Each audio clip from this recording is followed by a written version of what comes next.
very inspiring because there's so many talented people. It's also very supportive. So I find that people in the community encourage you if you're starting out and you want to go and try a show and show your work. It's a very supportive environment to get started. People can be themselves and express their artistic side in different ways. And I think that when it's a supportive community, there's respect for different styles, different materials, different approaches to creative process.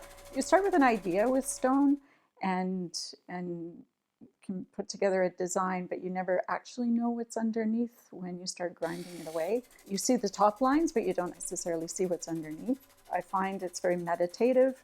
I could do it all day long, and often do. I get lost and lose track of time when I'm working with stone. Definitely with the stone work, the stone kind of speaks for itself.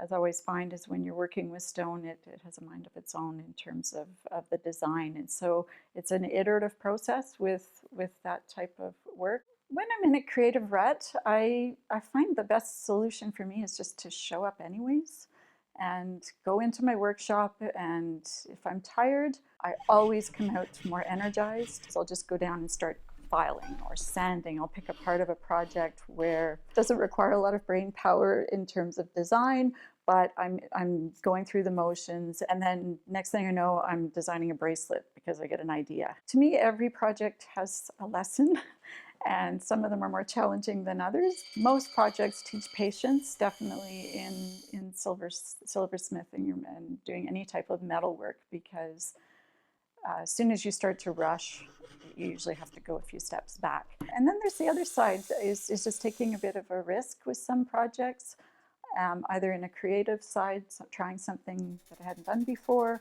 or a technique and giving it a shot.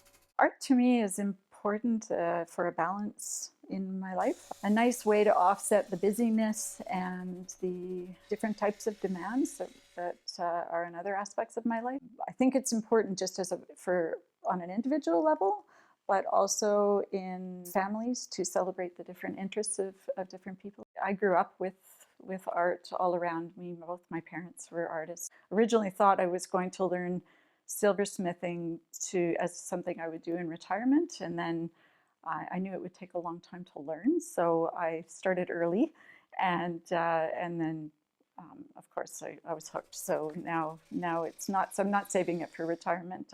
It's definitely a huge part of my life.